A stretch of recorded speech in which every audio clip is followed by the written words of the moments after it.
Hello everyone, welcome to another video. Today we are going to talk about the fiscal policy. I know I haven't uploaded in a while because I had exams, but I am back finally. So fiscal policy today, this topic will be divided over two videos because I think if I try to explain everything in one video it could become overwhelming, so I'll divide it over two videos. The first part should be the easier one and it should be a relatively short video because the concepts are straightforward, so let's get started. So, before we learn about fiscal policy, we need to know some prerequisites, which we shall cover now. So, first of all, we need to understand that UK government has a certain amount of money that it spends on various areas. I can show you the pie chart for it here. If you can see, it's visible here.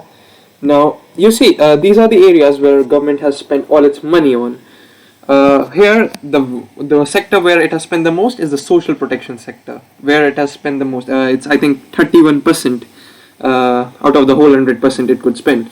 So, which is quite a high percentage. This is the one sector where they value the most. It consists of everything. It consists of pension, child benefit, job seekers allowance, university credit as well. Yeah, universal credit. Sorry, and disability allowance and etc. So all the social protection stuff comes under here.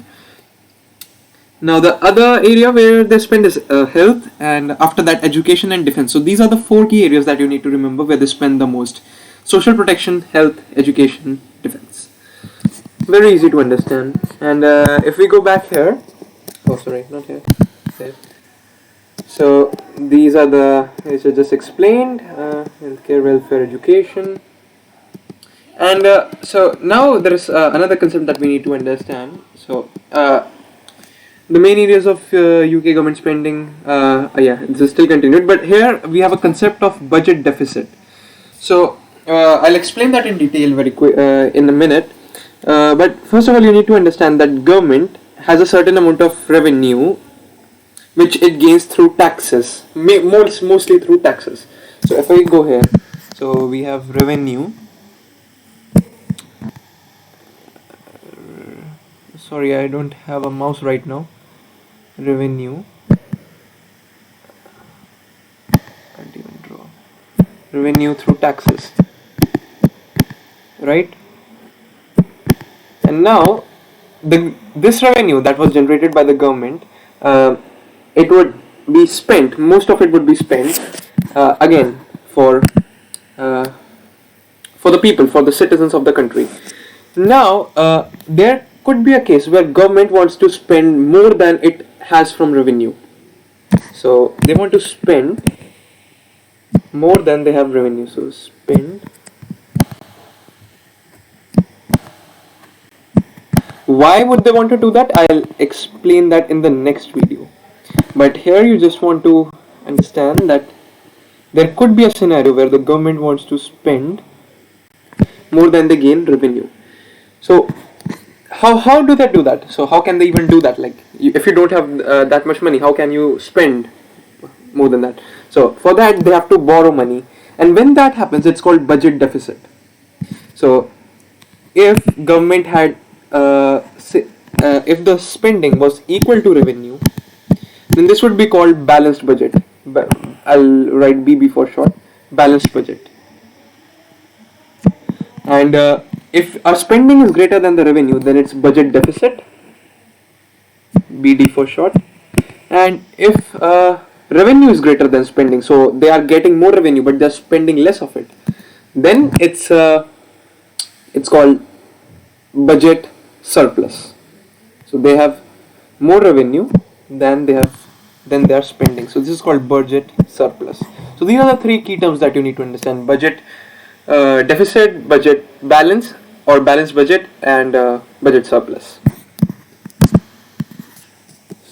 Now these are the areas. Now we are going to talk about taxes, because fiscal policy has everything to do with taxes and spending. So we just looked at spending, now we're going to look at taxes. Now taxation is the method used by government to raise income, revenue through the imposition of charge on individuals and firms, as I just explained. UK government gets its revenue from a number of sources, including income tax. Now income, if you are earning in UK, you have to pay a tax unless it's like between 0 to 11,500, which is just shown here. So these are the tax rates on various incomes, as you can see. So this is income tax. It's a direct tax. We'll talk about that in a second. So this is, just leave that for a second. You don't need the calculations right now. Another way government generates revenue is through value-added tax. It's when you buy something, you indirectly pay a tax on goods and service. Now VAT is not a direct tax; it's an indirect tax. We'll get to that in a second. And well, these are the VAT rates. You can just give it a read. And another way is national insurance. This is when taxes are paid by employers and employees to fund state benefits, which are written here. It's I think deducted from the incomes of people only. Yeah. And there is excise duty, which is a tax paid on demerit goods. Demerit goods, I think, are the ones that which are bad for your health. They don't have any good effect on your health. So the alcohol, cigarettes, and petrol. Oh, okay. Petrol is a demerit good as well, perhaps. Okay, right. So maybe it's not like about having any negative effects, but yeah, maybe they are causing some damage. For example, maybe petrol is taking up some like resources that could be used for something else, and cigarettes and alcohol are of course harmful. And now another way they generate revenues through corporation tax. It's a tax on profits of businesses. The rate was 19% in 2017 to 2018. Now, if the government increases corporation tax by a lot, what usually happens is the owner of the companies cut down their operations in that country where the tax is too much, and they move into some other country, or at least they set their taxation in the other countries. I think Amazon does that. Amazon, I think, literally paid no tax in last year, I think, or 2018 or something, because they had their taxation, taxation going on in some other country. I won't go into specifics of that because that's not required, but yeah, you just need to know that if the corporate tax rate is too high, they just move to different country. Now this is business rates. Tax are levied on non-domestic projects, example shops, offices, warehouses, factories. And council tax levied on domestic properties. The tax is dependent on the location of the property. Yeah.